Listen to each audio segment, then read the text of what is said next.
कहते हैं कि शॉर्ट कंटेंट दिमाग के लिए स्मोकिंग की तरह होता है, उसी पर्सपेक्टिव से लॉन्ग कंटेंट दिमाग के लिए एक ब्रेन वर्कआउट होता है. Welcome to TRS class. There's so much to see in this country. Absolutely. Yeah. I've traveled in India quite a bit. Okay. I don't know if we'll get into it, but for 7 years I was planning on taking sannyas. What?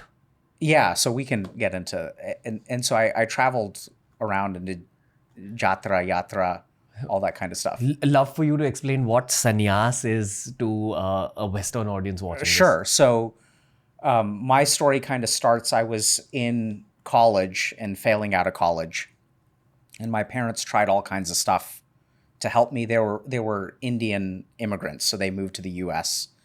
And then my dad finally was like, "You need to go to an ashram because nothing else is working." And so I was really confused about what I was like, what am I going to do there? How's that going to help? And he's like, "I don't know, but like that's what you need." So he started to become more spiritual later in his life.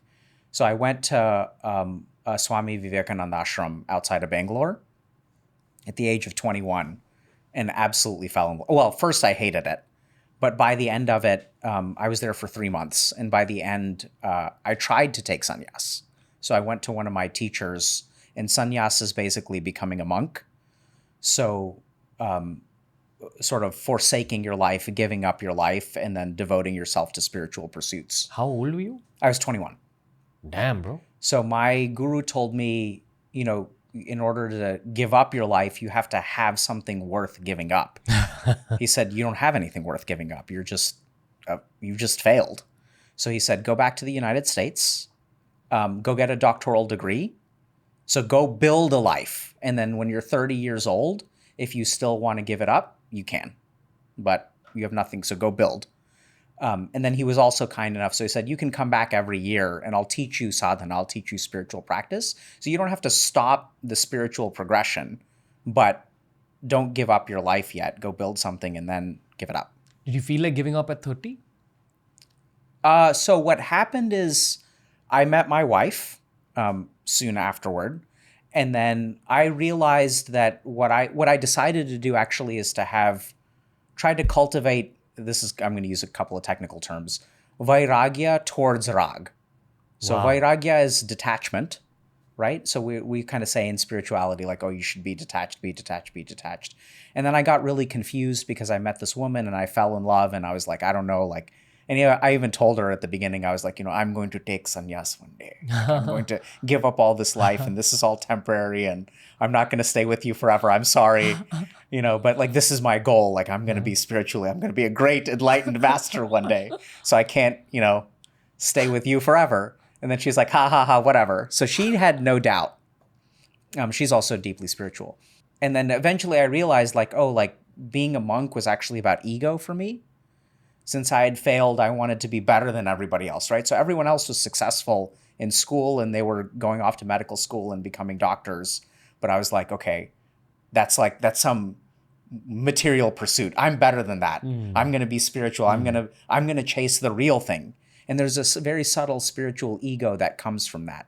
And then I realized all that was dumb as I'd done sadhana for years. And then I realized, okay, like in this life, it is my karma to like, why not have some fun? I have thousands of lifetimes to attain moksha. Like, what's the rush? So I decided to detach and let myself become attached to this world. So now I have a wife, I have kids. And that was huge for me, sort of like acknowledging, okay, like I'm going to just be attached. And that's okay.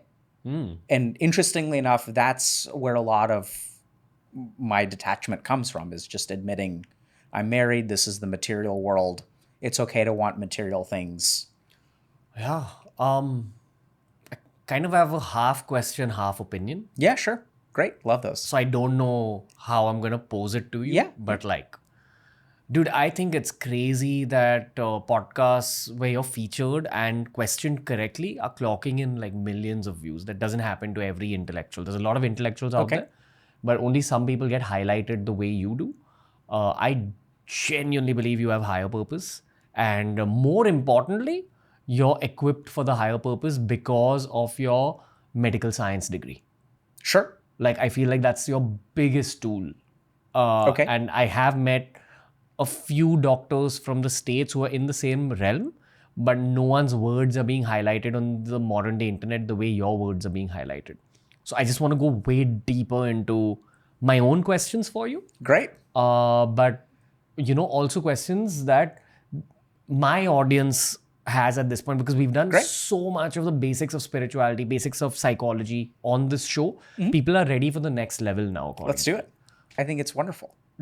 Do you kind of feel yourself that your words are being highlighted well? Like every podcast with you is clocking in like 3-4 mil views. Yeah. So some things I agree with, some things I disagree with. So you can look at metrics and analytics and you can say these are getting lots of views. Yes. I think the interesting thing is when you say, I wouldn't consider myself an intellectual, and I don't think the primary reason for the views is the medical expertise, right? So like you said, there's many people who are medical doctors. I think what I offer that people resonate with, I would not attribute just to the medical degree. I think it's actually what I'm excited about and what I love about medicine and part of it is the blend. So is it fair to say that the psychiatry degree at Harvard gave you the templates and then you're studying on your own post that? So it's actually interesting because I learned about the mind through yoga and meditation for many years before I went to medical school. That's crazy. So I did 7 years of pretty serious spiritual practice with different kinds of gurus. Like I couldn't find a tradition so I was like, okay, I'm going to do this. So every spiritual tradition and guru and teacher that I studied with felt dissatisfying to me for some reason. So then I would go to a different one and then go to a different one. And that was my spiritual journey. Then I go to medical school and I'm learning about psychiatry, and they would say things about the mind, right? So they would say like, okay, you have like the parts of the mind, or like you have your emotions and you have your logical reasoning, you have all these different parts of the brain. But everything that they would say about the mind, there's a conscious mind, and there's a subconscious mind, unconscious mind. I was like, wait, but that's not the whole story. So there's this Eastern system of psychology, which I think in many ways is superior to the Western system. And we can talk about scientifically why that is. And so when I went through medical school, I was skeptical because all of my colleagues were learning about the mind in sort of their first way, but there's a whole different system of the mind in the East, a different system of psychology. I'll also give you a tiny piece of perspective. Yeah. I had a friend who was studying psychology in a college in Mumbai, top college. Yeah. And I remember years ago, the psychology textbook would discourage meditation, prayer, and they called it escapes. Yeah. That same person today is a practitioner now. Sure. And now she's like opened up to it because of like experience. Yeah. So even in the East, we often kind of discount these 100%. I think what's really wild is that gets discounted more in the East. Yeah. Right. So there's such a separation. It's so interesting because in the West, part of the reason in my application, part of what I emphasized is that, hey, I spent some time studying meditation. This is really what I'm interested in. And so there was a lot of interest in that. And so that worked out well. But I think the key thing is that I had a system of mind. I understood something about psychology before I went to medical school. And then in psychiatry, what I tried to do is bridge these two systems. So for all these things that we have from like yogic shastras, how do I understand the neuroscience of it? So I had kind of a very clear goal when I went into my training. And I think the really cool thing, and this is something that we don't say much in yoga and Eastern medicine. So I was at an integrative medicine conference hosted at Harvard, and someone asked one of my mentors a question. They said, why isn't Ayurveda taken as seriously as allopathic medicine? And so this guy is a psychiatrist. He's faculty at Harvard Medical School. And he says, you guys make one mistake, which is that you don't let your treatments fail. So if you go to an Ayurvedic practitioner and you ask them, Rasa Shastra versus Panchakarma or whatever, like an Ayurvedic doctor won't differentiate the efficacy of these things. And even if we look at our Shastras, are the teachings of the Gita better, more correct, less correct than Patanjali's Yoga Sutras, than Hatha Yoga Pradipika from Vigyan Bhairav Tantra, right? If I were to ask you, Ranveer, and I don't know if people are familiar with those texts, but If I were to ask you, do you think the Gita is more correct or less correct than Patanjali's Yoga Sutras? What would you say? Depends on my own subjective experience of life. But for me, I'll turn to the Yoga Sutras because it appeals to my personality more. Right. So it's a beautiful answer, but I want you to think about it for a second. Do you think it is possible that one text is more correct on average than the other text? No. Right? So that's a problem. You have faith, I'm assuming. But if we sort of think about it, we have so many texts written by Adi Shankaracharya and Patanjali and Krishna. Are they all equally correct? Maybe if you take some Advaita Vedanta perspective, sure. And there's all these different paths, right? There's lots of answers to it. But it's very possible that, one take on Maya is not as good as another take on Maya. So when I was going through my medical training, what I was sort of doing is filtering these practices based on, okay, what is scientifically valid?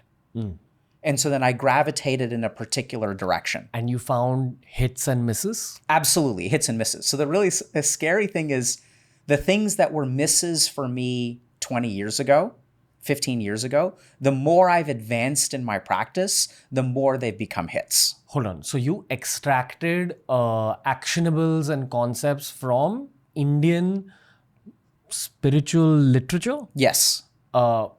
Actually applied scientific templates, scientific studies upon this stuff. You found that some stuff worked and some stuff didn't. Absolutely. And for a lot of the stuff that didn't work, eventually you figure that, hey, this also ended up working. Yes. So I will give you a precise example of this. Yeah. So before I left, I was faculty at Harvard for a little while. And my area of focus was developing meditation protocols for mental illness. Okay? Gotcha. So we have mindfulness. So you have an app and there's a guided visualization. And then if you look at meditation, there's all kinds of meditation. There's mantra meditation. You can do like tantric sadhana. You can do, whatever Swami Vivekananda teaches. We have all these different teachers and all these different techniques. You have all these different pranayams. Now, which of those work for depression? Someone will say all of it works for depression. If I do mantra, but the question is which one's more effective? Yeah. If I have a patient in my office who suffers from depression and is suicidal, are they going to get the same effect out of mantra sadhana as they will from doing pranayam and nadi shuddhi, which is like a cleansing technique, right? So this is where they're not all equal for all things. And so then I started to develop these particular protocols for different mental illnesses, found that some stuff worked, some didn't. And I started to discard a lot of the weird spiritual stuff.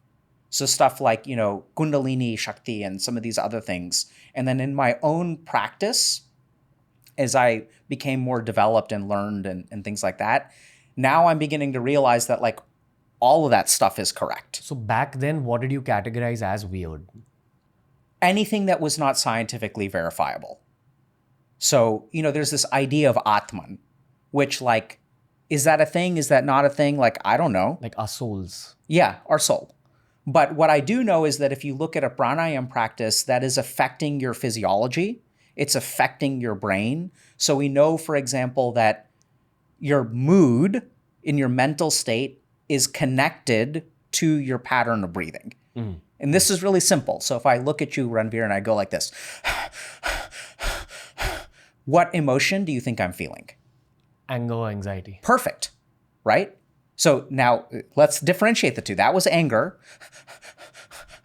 What is that? Anxiety. Very good. So it's so easy. Anyone who's listening at home can pay attention. So if you pay attention now, we can break them down. So anger has rapid, deep breath. Anxiety has rapid breathing as well, but shallow. Right? And we also know that everything in your body is a two-way street. So what do we tell people? If someone's feeling angry, they tell, okay, slow it down. If you're Everything feeling in your angry. body is a two-way street. Absolutely. Goes both ways. Right?